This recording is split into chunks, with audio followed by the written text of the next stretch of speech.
Good evening, ladies and gentlemen, and a very warm welcome to the Saturday evening lecture series here at the University of Dundee, as we're still celebrating our 90th year, which is quite incredible for the Saturday evening lecture series. It is the longest running free public lecture series that occurs within Scotland. The other thing that I must remind you is that this starts the very beginning of the Dundee Literary Festival. And for those of you who haven't yet got the brochures, haven't yet bought the tickets, we're locking the doors until you do buy them. But it's the start of a very long series of events. There's about 60 in total going over 5 days, and there's something for everyone. At least 20 of those events are free. So please join us, please sponsor us, please turn out, because the more people we have, the greater the event is. And it is a tremendous success for Dundee. Tonight kicks that off, and our guest speaker is probably can't see it up there, but our guest speaker is no stranger to Dundee. She's a best-selling international award-winning author. She sold over 15 million copies of her books around the world, and they've been translated into at least 40 different languages. Although I have to say that they still remain banned in her native China. In 1992, she published her highly acclaimed debut novel, which was The Wild Swans, Three Daughters of China, which relayed the cultural revolution and the turbulent history of China's 20th century, from warlords through to Mao. It's a hard-to-read story because it's a story that relates to her own family and the hardships, the extraordinary cruelty, and the survival mechanism that it required to actually get to the end of that time. And after writing that book, she seemed to go very quiet. There wasn't an awful lot came out of her. And if we'd read the book carefully, we'd have realized what it was that she was doing in that time.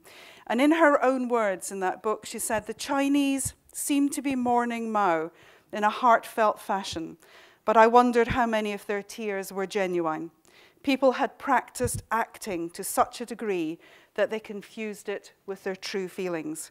Weeping for Mao was perhaps just another programmed act in their programmed lives."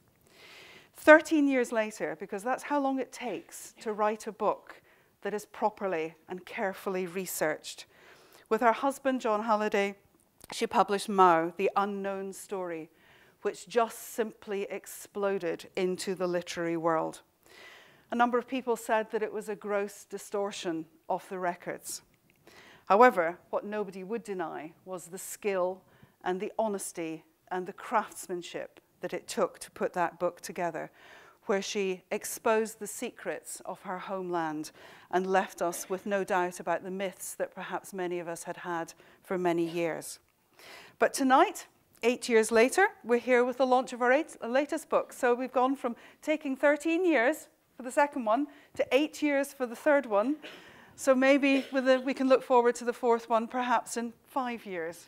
And that would certainly be the most tremendous benefit to us all. We're celebrating with her, and you will see it when the lights go down a little bit more, the Empress Dowager Cixi, the concubine who launched modern China. It is, ladies and gentlemen, the most truly amazing biography of a woman who was both alternatively tyrannical in her approach, but also a visionary and a gifted reformist. It's as you would expect, painstakingly researched, and it's a story that will remain with you when you read it forever. It's beautifully written, and it's unapologetically stark in relation to the nature of the lady that we are going to hear about and her influence on China's modern history. Ladies and gentlemen, we have a master craftswoman in our presence tonight. And it's my pleasure, it's the university's pleasure, and it is the town's pleasure to welcome her back to our city of discovery. Ladies and gentlemen, the international best-selling author, Miss Jung Chang. Thank you very much. Thank you. Thank you very much. Thank you. Thank you very much. Thank you. Thank you very much. Thank you very much for what you said. And I'm delighted, thrilled, absolutely thrilled to come back to Dundee. And I think before I get on to Empress Dowager Cixi, if I may say a few words about how I became a writer, and then a little bit about the first two books before I get on to Cixi. Now, as those of you who have read, well, Swans probably know, I was born in China under Mao in 1952. And when I was growing up, when I was a child, I always wanted to write. And I was always writing something in my head. I remember that when I was a child, I used to lie on the ground, you know, staring at the clouds and trying to imagine what was going on behind the clouds. But I just couldn't put pen to paper, because when I was growing up in the 1950s and the 60s and the 70s, and China was under the tyranny of Mao, and nearly all writers were condemned, you know, sent to the gulag, driven to suicide, some were even executed. And even writing for oneself was dangerous, and no parents would say to their children, you know, come on and grow up and be a writer, because that's the most dangerous profession. I wrote my first poem in 1968 on my 16th birthday. It was in the middle of the Cultural Revolution, and there were Mao's task force, the Red Guards, who were raiding people's homes. And I was lying in bed, polishing my poem, when I heard the door banging. And the Red Guards had come to raid our flat. And I know that my poem would bring trouble to myself and to my family. So I quickly rushed to the toilet to tear up the poem and flush it down the toilet. And that was the end of my first literary venture. But the desire to write never left me. And in the following years, I was exiled to the edge of the Himalayas and worked as a peasant and as a barefoot doctor.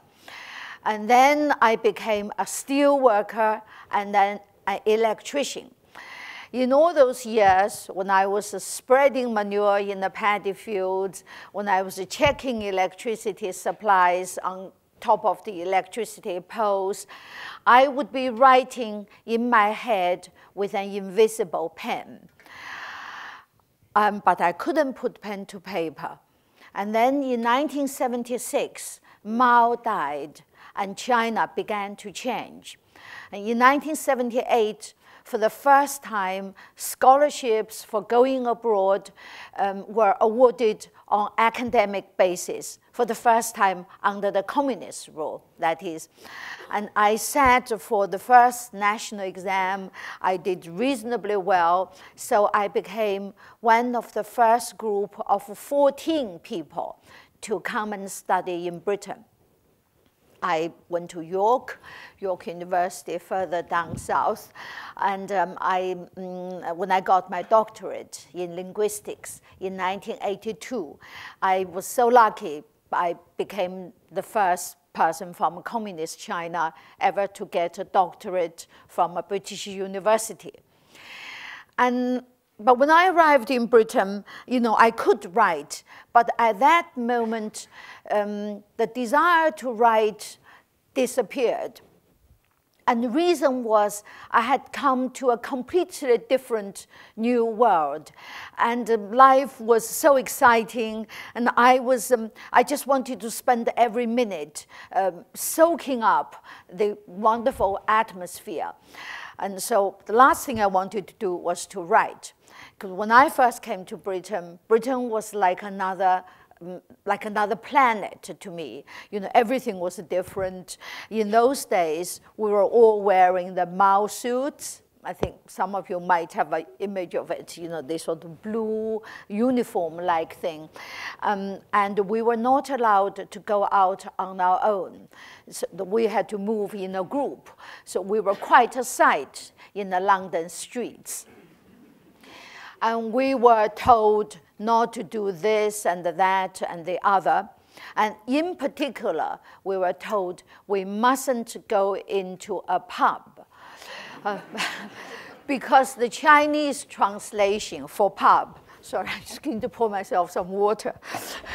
The Chinese translation for pub, 酒吧, suggested, in those days, suggested somewhere indecent with nude women gyrating. So it said, no, don't go into a pub. But of course, I was torn with curiosity. And I spotted the pub across the road from the college. And one day, I sneaked out of the college. I darted across the road. I pushed the door of the pub open. And of course, I saw nothing of the kind. Only some men sitting there drinking beer. I was rather disappointed, of course.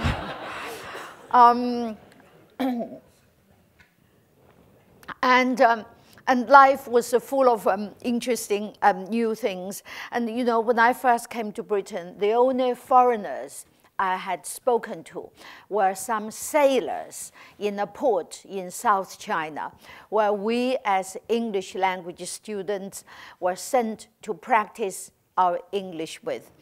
Because China in those days were completely closed to the outside world. Sichuan, where I came from, was particularly closed because that's where a lot of arms industries were. And so we were sent to this port for a fortnight. And as far as we knew, the sailors were our only chance. So we would be sitting in the only restaurant. We would eagerly grab our sailors.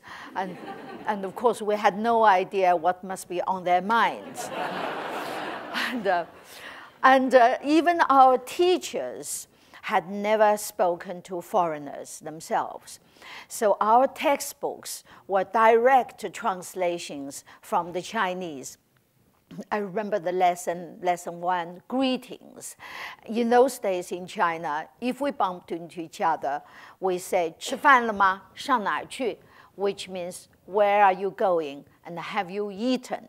So those were the English greetings I learned. So I was going around in London asking people where they were going and whether they had eaten. Okay, so, but I mean, you know, life, as I said, was full of new things and exciting experiences. And I particularly then didn't want to think about the past, because in the Cultural Revolution that lasted 10 years between 1966 and 1976, my father was one of the few who stood up to Mao and protested against the violent, atrocious Cultural Revolution. And he was arrested and tortured and driven insane. He was exiled to a camp, and he died tragically and prematurely. My mother was under tremendous pressure to denounce my father. She refused. So she was put through over 100 of those ghastly denunciation meetings, which were everyday feature in those years. Basically, the victims would be stood on the stage, their arms were ferociously twisted to the back, and their heads were ferociously pushed down, and they were kicked and beaten. And my mother was made to kneel on broken glass. She was paraded in the streets where children spat at her and threw stones at her. And she survived, and today she still lives in Chengdu, in Sichuan, in China. And my grandmother, you know, who really brought us up, died also in the Cultural Revolution. I mean, died even younger than myself today. And these deaths were the most painful spots in my heart. So I didn't want to think back, but to write to me would be to think back and to look inside myself. So I didn't want to do all that. When people ask me where I came from, I used to say I came from South Korea, and because I didn't want them to ask me questions about China. Okay, so then 10 years passed, and my mother came to stay with me in 1988. For the first time, she opened her heart and her mind, and she talked to me about her life, and about my grandmother, and about her relationship with my father. And once my mother started, she couldn't stop. She stayed with me for 6 months, and she talked every day. By the time she left London, she had left me 60 hours of tape recordings. And when I was listening to my mother, I suddenly realized, you know, of course, I got to write all this down, but also how much I wanted to be a writer, and how much I've always wanted to be a writer. And it also seemed to me that my mother seemed to know that I had this unspoken dream, and she was creating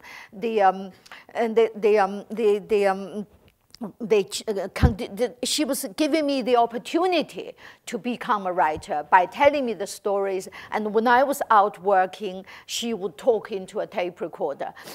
And so after my mother left, I wrote Wild Swans, and that was actually a very short period of writing, and it was only 2 years. so that was actually very quick, because I guess a lot of writings had already been in my head. And after Wild Swans, Mao seemed to be the obvious subject, so I wrote a biography of Mao, spent 12 years with my husband, John Halliday. We divided our research by language, because I'm Chinese, so I dealt with the Chinese language sources. And John, who's half Yorkshire man, half Irish, and unfortunately speaks many languages, so he was landed with the rest of the world. So we wrote the biography of Mao. And of course, Mao's portrait, we concluded, had caused the death of at least 70 million Chinese in peacetime.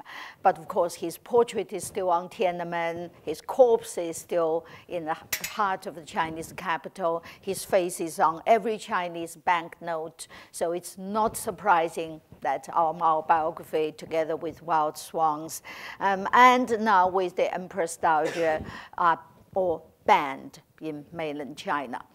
Now, the Empress Dowager, I'll just tell you how I got interested in her. But first of all, just a little bit about her. Oh, a lot about her. She was born in 1835. And this was Beijing at her time. Thousands of camels came into the city, you know, transporting coal and other goods. And when she was 16 years old, she went through one of those periodic nationwide selections for imperial consorts. Like hundreds of girls from all over China, she was paraded in front of the emperor, and she caught the eye of the emperor, and she was selected as one of his concubines, a low-rank concubine. This is her, and this is her husband, Emperor Xianfeng. Now, in 1860, Emperor Xianfeng had to flee Beijing with his court, and the reason was that the British invaded Beijing. The British wanted more trade, but Emperor Xianfeng, like his father, his grandfather, his great-grandfather, absolutely refused to open the door of China and to do trade with the West. And so the British invaded, led by Lord Elgin, you know, the son of the Elgin Marble repute or disrepute.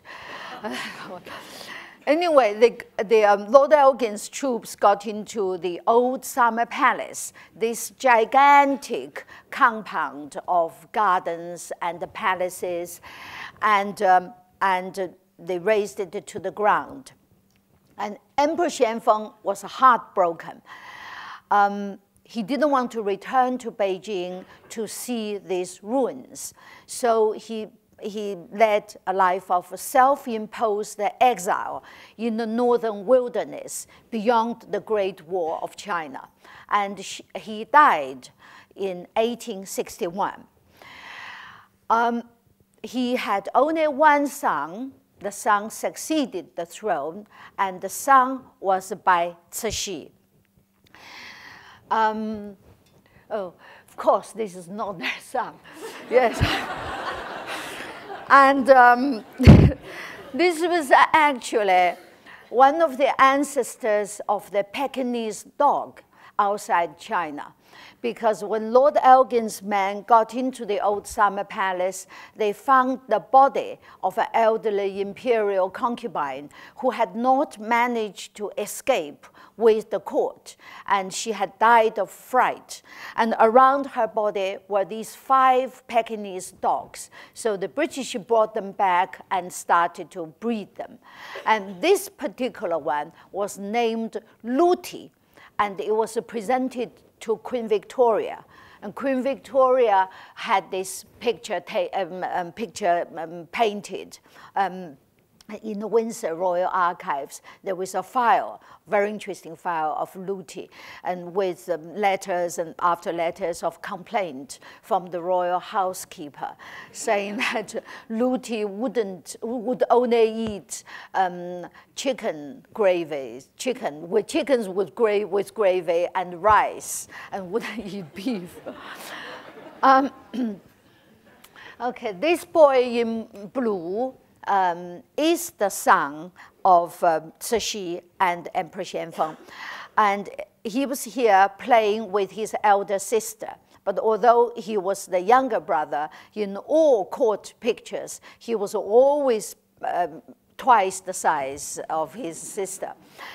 Now, Emperor Xianfeng, before he died, appointed 8 grandees to be co-regents to supervise this 5-year-old.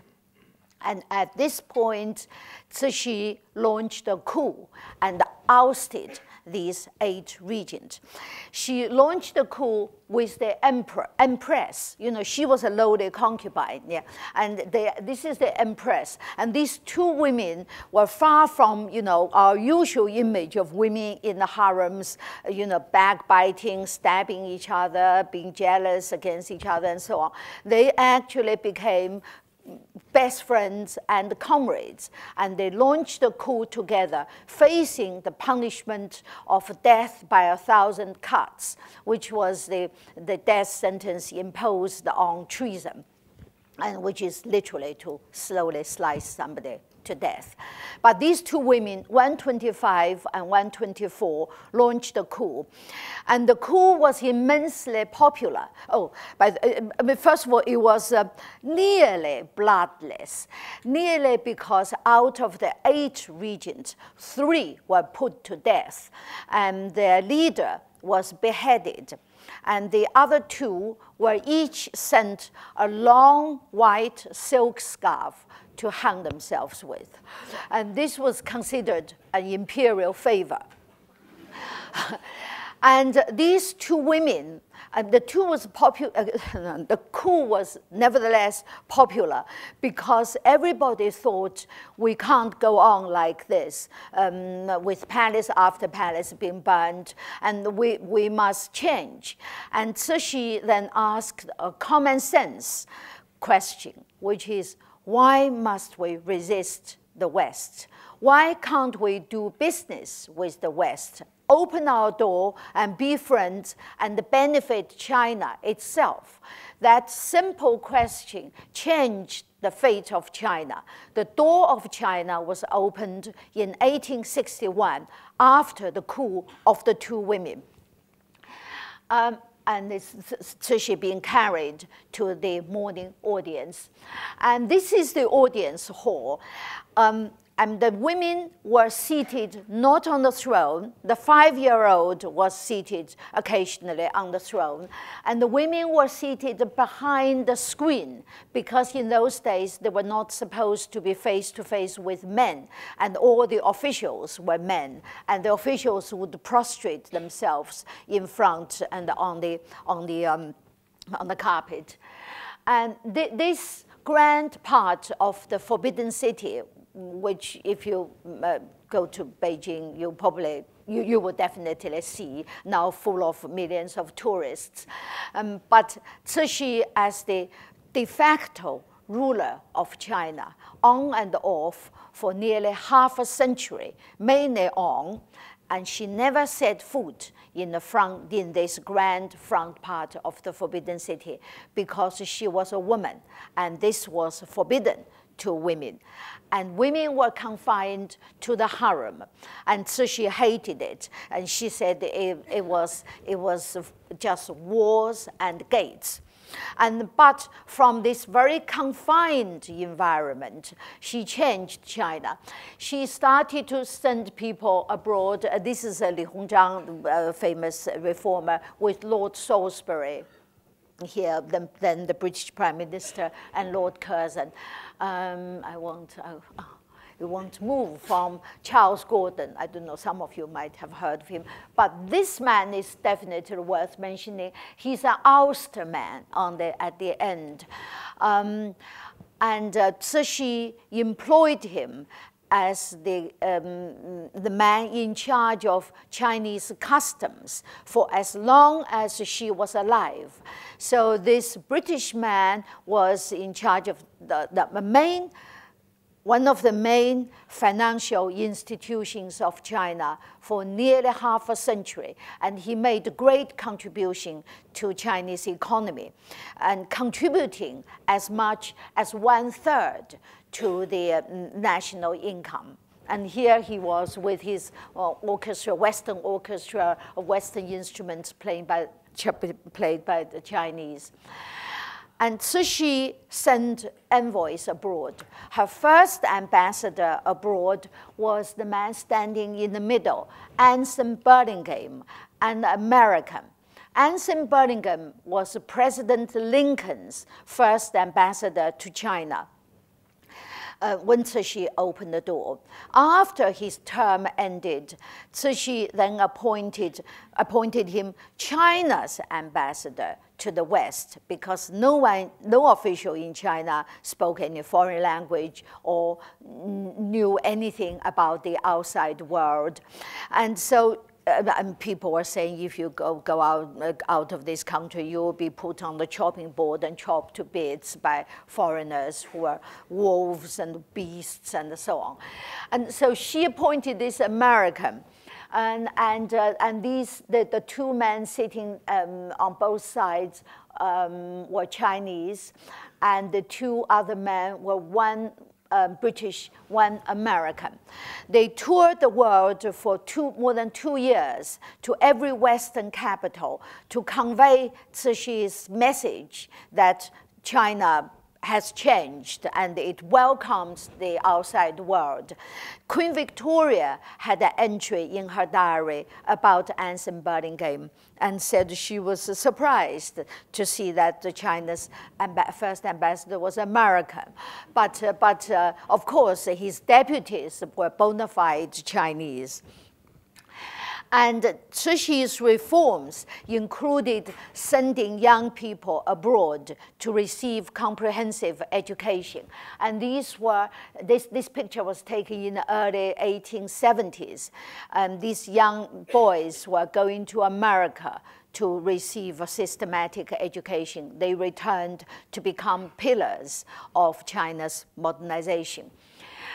Now, whatever we have, in terms of modernity that existed in the 19th century, electricity, telegraph, steamboats, ships, the railway, modern army and the navy, modern diplomacy, the national flag, and the modern way of doing international trade, a new educational system. All this were introduced by the Empress Dowager Cixi. And she was also the person who banned foot binding. And that is how I first got interested in her.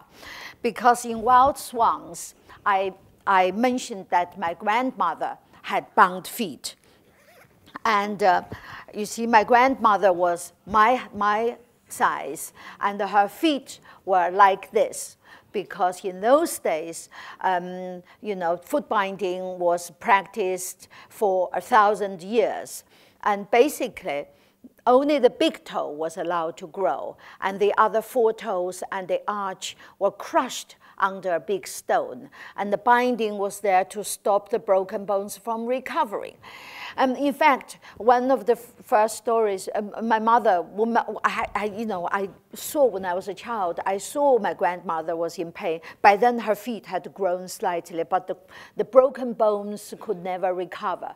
So I saw how after every walk, she was in such agony.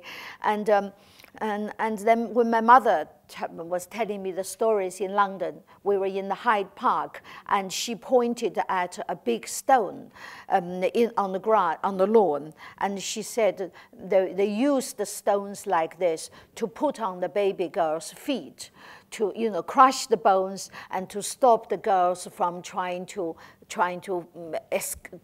run away, to untie their binding. And when I was researching Wild Swans, this is more than 20 years ago now, I realized that it was the Empress Dowager who first banned the foot binding. You see, her image for more than 100 years was that of an arch-conservative who resisted all changes, who was also cruel, who was a despot, and yet that image was so different from this act. So I then I thought to myself, why did she ban foot binding? But of course I didn't pursue the research. I was writing Wild Swans. And then after Wild Swans, when I was researching Mao, I was again astonished by Mao's life under the Empress Dowager. Because Mao was born in 1893. He grew up under the Empress Dowager and sort of her legacy. And Mao was a peasant lad, but he had plenty of opportunities to get scholarships, to go to college, to go abroad if he wanted to. It so happened he didn't want. And Mao could travel the country with girlfriends and check into hotels as husband and wife. He could write for what seemed to me to be incredibly free press. And the kind of freedom and opportunities I couldn't dream of when I was growing up under Mao many decades later. And again, I was very struck by the fact that all this happened under the Empress Dowager Cixi. But of course, then I was doing research on Mao. So 12 years later, when I was thinking about another project, and then I thought of Empress Dowager, and I looked her up. I found that her image was, at least at that time, I think very much is still so today, is still that she was this wicked woman, arch-conservative, wouldn't have any changes, and wicked, who is the source of all China's troubles. and you know, her successors had rescued China from the mess she made. And so then I know from my research, I know that is not true. She was a reformer. She not only banned foot binding, she launched women's liberation in China. She allowed women, Chinese women, to go out of their houses, to receive education, to go abroad. And she brought in Western legal systems and banned practices like death by 1,000 cuts. But her reforms were in a kind of start-stop way. And the reason was that as a woman, she could never be a legitimate ruler. And she always had to retire. She could rule when the emperor was a child. But once the emperor grew up, she had to retire back into the harem. And when her son turned 16, her son became took over, and so she retired. And the son, of course, as a 16-year-old, he was not interested in reforms. He was not interested in running the empire. And he was interested very much in sex. In particular, he was very much interested in sneaking out of the Forbidden City to have sex with male as well as female prostitutes. But he died before he ruled for 2 years. And even today, people say Cixi had murdered him, but that's not true. From the Forbidden City archives, there were all his medical records, and he died of smallpox. By the way, my biography of Cixi is entirely built on documents from, like I just said, Royal Archives and British National Archives at Coup, and China, particularly China's Forbidden City archives and Taiwan, and so on. Now, he was not murdered by Cixi, but Cixi immediately put a 3-year-old boy on the throne so she could continue to rule from behind the throne. She adopted the 3-year-old from her sister, and she made him the next emperor. And this is the Emperor Guangxu. Now, Emperor Guangxu grew up very much different from his cousin. He didn't even want to get out of the Forbidden City. He was contented to be a sort of a prisoner of the Forbidden City. He was completely absorbed in the classics, Chinese classics. And because it may be because Cixi was not a good mother to him. She didn't abuse him or anything, but she didn't give him that kind of motherly, warm love. And because she adopted him purely for political reasons. And so the boy then developed a bond with his classics tutor, grand tutor Wang. And Wang was like the young man's father. And so to please him, the boy spent all his time sort of studying Confucian classics, which at least in the first few years, he couldn't understand a thing. He was also full of phobias. One of them was a phobia of the thunders. So whenever there was a thunderstorm, eunuchs in the Forbidden City would gather and shout at the top of their voice to try to drown out the thunders. Now, Japan then seized the opportunity. the opportunity that the Empress Dowager retired and China was run by this 20-year-old something with his classics tutor. The 20 years something had rarely stepped out of the Forbidden City. The classics tutor was against the modernization, disapproved of, they shelved Cixi's projects like building the railway and building the modern navy and so on. And so Japan attacked in 1894, and the outcome is not surprising. And China suffered a spectacular defeat because China's war was conducted by these pair, these two. And on Japan's side, there were first-rate statesmen. And so that was the end of the, that was the first Sino-Japanese war. And to quote then the American ambassador, minister to China, Charles Denby, and this war was the beginning of the end for China. And that war also made European powers see that, oh, China was not something, you know, they should be respectful of, which they had behaved until that point rather, rather respectfully because it was big. And then the European powers thought China was a paper tiger. It was a bubble, and the bubble had burst. So they completely changed. I mean, there were many records of how they shouted and barked and treated the Chinese officials very badly, the court as well. And they all came to ask for a piece of China. The Germans came first and asked for this place around Qingdao, the port in Shandong province on the east coast of China. And you probably have been to Chinese restaurants and had Qingdao beer, and that's because it had been made by the Germans.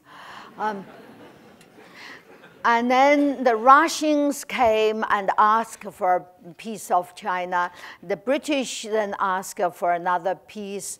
The French asked for a piece. And of course, the Japanese had cut it off the whole of Taiwan and other places. Now, I say, bits of China, they were all strategic points on the coast of China. And this foreign presence gave rise to these xenophobic boxes. And these are the boxes. And you probably have seen the film 55 Days in Peking with David Niven playing the British ambassador, British envoy. The boxes were not all over China. They were mainly, they were in Shandong, in the area where German rule was particularly harsh. And then later, they went into Beijing. Foreign powers demanded that Cixi put them down in 2 months. Cixi was actually against the boxers. She was not a xenophobic person. She was trying to disperse them and to clamp down on the violence and atrocities, but she wouldn't be given a deadline, and she couldn't deal with the hundreds of thousands of boxers in those 2 months. And so invasion was threatened, gunboats were gathered outside the coast. And at this point, Cixi, as though had gone mad, made the biggest mistake in her political life, which she very much regretted. She kept talking about this big mistake in her later life. And that was, she turned her hope on the boxers. And she thought she had no army, she had no navy, they'd been defeated by they'd been destroyed by the Japanese. And she perhaps could use these foreigner-hating boxers to fight the invaders. And of course, That's a gigantic miscalculation. As you can see, the Boxers were armed with sticks and knives. They couldn't fight the Allied forces of 8 powers with modern weapons. So they were defeated. And of course, they committed atrocities when the war started. Cixi herself was okay, that's fine. Was driven out of the Forbidden City, and this is the okay. We'll stick to this one. Yeah, thank you, sir. Was out of the Forbidden City and was in exile. And during the exile, she repented. She reflected on her mistakes, and she repented, and she made peace with the Western powers. And she returned to Beijing at the beginning of 1902. And this is a rare picture snatched by a foreign photographer when showing Cixi getting out of a sedan chair and turned to wave at the foreigners on the city wall, watching the return of the court. You know, this was her first wave because Chinese monarchs were not supposed to be seen. When they went out, huge screens would be erected on both sides of the roads to shield them from the public eye. But Cixi, from her envoys, learned that in the West, monarchs waved at their subjects. So she did her first wave. More reforms, and then in 1903, she had her first photographs taken. She experienced the many first herself, and taking the photograph was one of them. Now, when the photographer saw the pictures, she saw an elderly lady, nearly 70. And looking at it. And he thought that she would not be happy about it. And so he touched up the photos before he presented them to the court. Now, all the pictures of Cixi in the Forbidden City in China today are like that. And people are studying what tricks she had to maintain her youthful looks. I think they will be disappointed from my book because the tricks were Photoshop. But Cixi was thrilled, and she had them blown up to giant sizes and hung them all over Forbidden City. And she had pictures like this, framed and given to sort of foreign heads of state as presents. And this particular one she gave to the American president because he congratulated her on her 70th birthday. When the portrait arrived, American press said that she looked 40, not 70. And, you know, she posed like a coquettish girl. Okay, now, she carried out many reforms, but the area that she did least reforms was the court. The court etiquette remained very rigid. That is, everybody must kneel in front of Cixi, and with permission, they could stand up. And she hung on to the strict rules because she knew that her court were wobbly.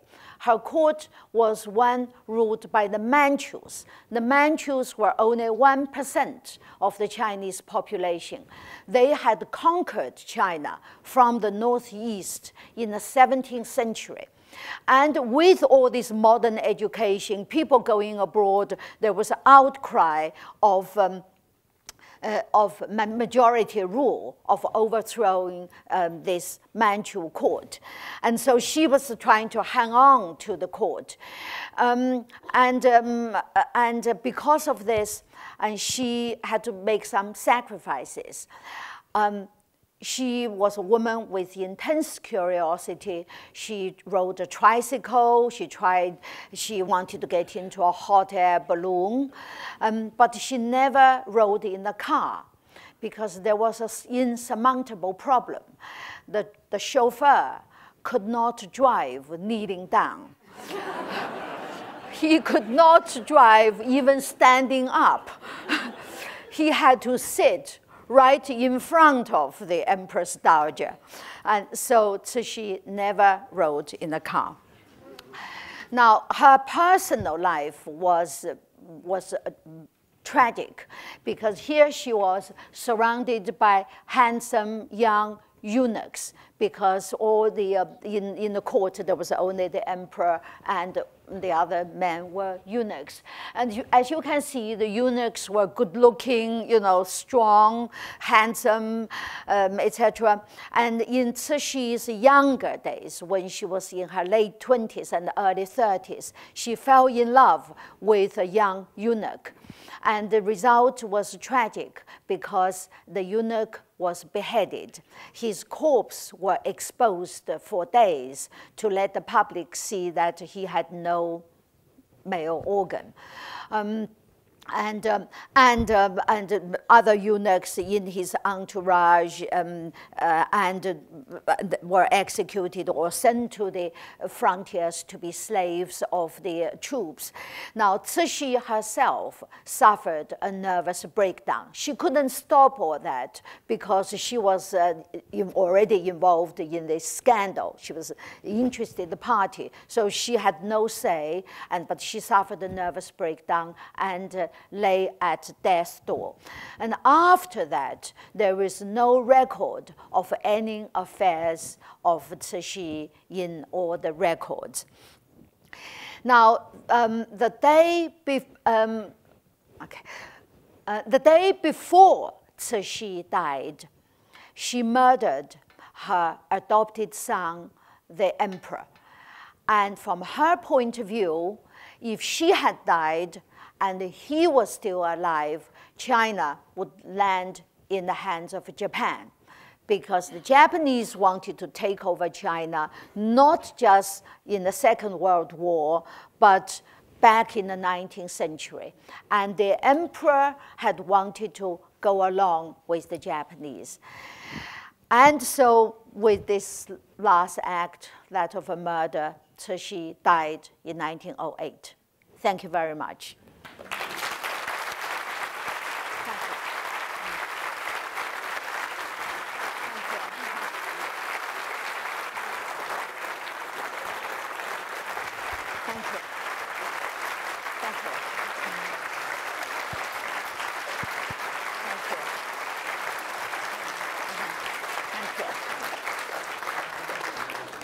Thank you so much. You can see why the books are just wonderful. Ms. Jung has very kindly agreed that she's happy to take some questions. And can I just remind you that later on she will sign some of the books. We have all 3 books downstairs. So we have Wild Swans, we have Mao, and we have the Empress. So please, I will whisk her away before anybody else leaves. We also have 2 overflow lecture theatres ongoing. So if you're in the overflows and you have some questions you wish to ask, then if you pop them down on a card, then they'll be passed in to us. Ladies and gentlemen, are there any questions in the room, please? There's a gentleman up at the back here. There's a microphone just going to come to you.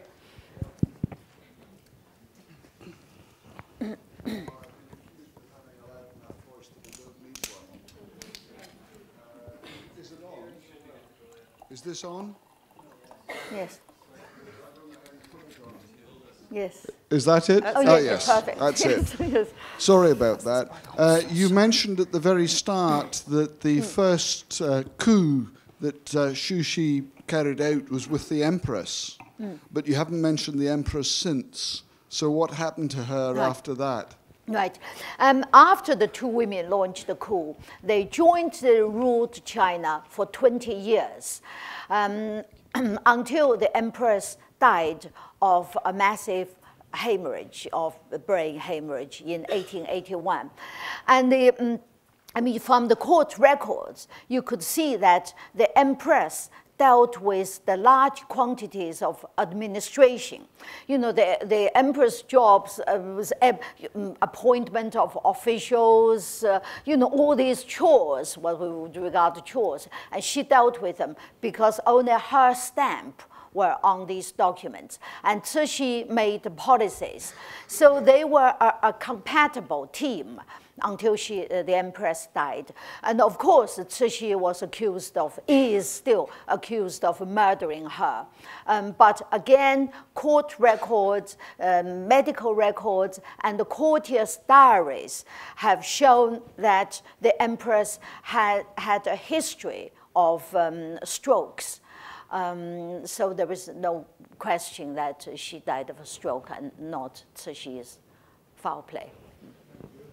There's a question down here at the front. Probably. It's just coming.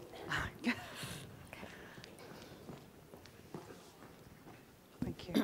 Thank you. Slightly to... Am I on? You are on. Okay. Slightly to follow up on that, the rise of Cixi Taihou seems to me, and the other important figure is Gong Qingwang. You didn't mention it. Would you like to say a few words? Yes, well, I mean, there's these very, very interesting character because also helped with the two women's coup was Prince Kong, a character in my book, very, very interesting character. I couldn't mention all of them. I mean, you know, but he was very loyal to Cixi and ruled as the head of the kind of a secretary group, administration, because the Qing dynasty, the Manchu dynasty, was very peculiar. It didn't even have a prime minister. Every decision had to be made by the emperor. And under the emperor, there was a secretariat, sort of a secretaries group. And Prince Kong acted as the head of the secretaries group. And they also cooperated for more than 20 years until she fired him after 22 years. And this was because China was having a war with France. And Prince Kong was an appeaser, and he thought China couldn't win, so he didn't help her with the war. And he was also in poor health, but he wouldn't resign, so she had to get rid of him. I mean, that's another story. But their relationship was also very interesting because Prince Kong then remained faithful to Cixi. And Cixi sort of inspired, she did inspire loyalty from these grandees. And one of the there are many reasons, of course, but that to be fair to them was a major factor. Sorry, maybe that's it. I mean, that's enough. In one of our overflows, we've been asked, was it very difficult for you to get access to the archives in China, given that your previous books have been banned in mainland China? Yes. How easy was it for you to get access to those? Right. Yes. I mean, the idea of writing the Empress Dowager Cixi was, I started writing the book in 2008, and that was the most liberal time in China because of the Olympics and a number of other factors. I was allowed to go into China. Well, I had been allowed to go into China to see my mother. And from when I was researching Empress Dowager Cixi, actually the regime was quite pleased because many people had been speculating that I would write a more modern politician. And luckily, I was looking back. I was looking back, so they were rather pleased, and they go ahead, go ahead. I think they might have slightly regretted it, but because you never know once you let somebody the free rein to research what they might turn up, and I'm afraid now. If I had wanted to go and do research in China, it would be impossible. Yeah. And in the last couple of years, things have gone noticeably and quite significantly more repressive. Can we have one last question in the room? If we could ask this gentleman at the top, please. Thank you very much.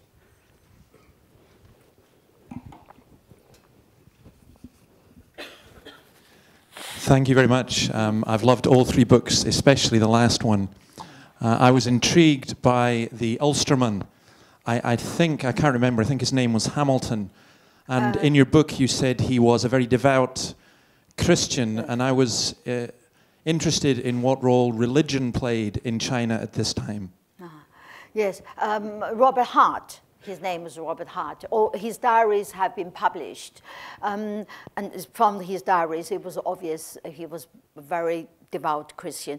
Now, Christianity played an enormous role in the modernization of China.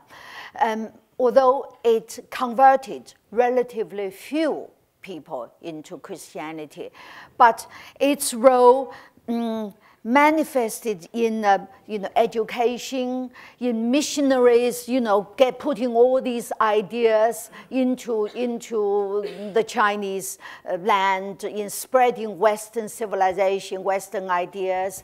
I mean, under Cixi, there was absolute religious freedom. So, they were, missionaries were, crying out for banning foot binding and changing the educational system, and not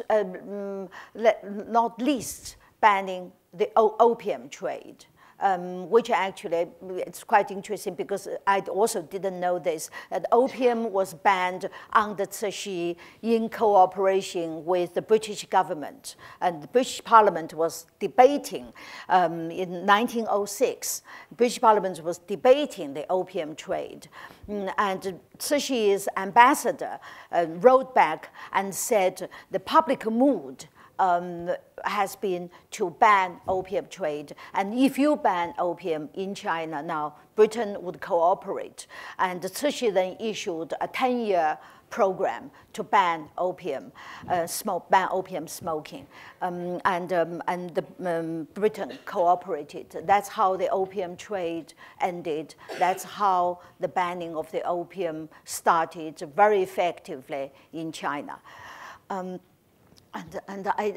Sorry, you were just saying something. You were talking about Robert Hart.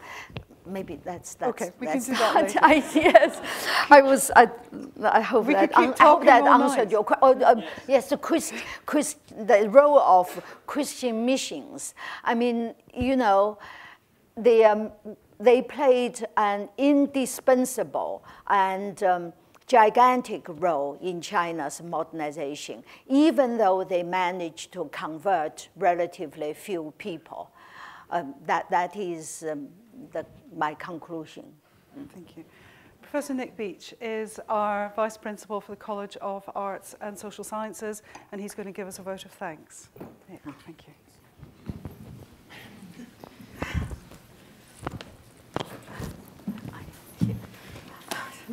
It gives me great pleasure to be able to say a few words of thanks to Dr. Jung Chang. Her work on the Empress Dowager Cixi is a curiosity-driven analysis of the unexpected, something that it has in common with much of the best academic research that is conducted in this university. And it is also purposeful, unpicking received wisdom and questioning that which many others have never thought to question. This is risky. It can offend, but more than that, it can disrupt the established lines of power, particularly when others have gained position through supporting the received wisdom. The character of Cixi presents us with an interesting complex of personal and social facets. The story of society is clearly inscribed upon her at the same time that she is authoring a new story of Chinese society. Hence, she enacts orthodox female roles, the concubine, the mother, the dowager, but in highly unorthodox ways, replacing her son when he inconveniently dies, or perhaps conveniently dies, failing to fade gracefully into the background as a conventional dowager. She's both liberating and dominating, the bringer of reforms, particularly in education, the legal system, and the economy, and also able to act with force and violence. There is both literal and figurative screening here. She rules from behind a screen, but her history was also screened, reproduced in different ways by those who succeeded her, and now it is rewritten and perhaps unscreened. Cixi was something of a mold breaker, not a complete mold breaker, but something she undertook that we would see as draconian exercise of power on occasion, but she also set seeds which could be harvested in quite unexpected ways by others in the future. Hence, her reputation as this cruel despot was not entirely baseless, but screens her modernizing work and particularly moves towards gender liberation. Jung Chang does us the great service of preventing us holding a simple story of history or of its complex characters. And this is equally true of her previous works on Mao and the three generations of her own family. It is no accident that the last time that Jung Chang appeared in the university's evening lecture series, she spoke on International Women's Day in 2008 to a massively oversubscribed audience. As far as our records tell, and they're a little shaky going back 90 years, she is the only person to have received a second invitation. And on the basis of this evening, we certainly look forward to her hat-trick in the future. There will be a reception downstairs and a book signing, but before that, I'm sure you would like to join me in thanking Dr. Jung Chang for her stimulating lecture this evening.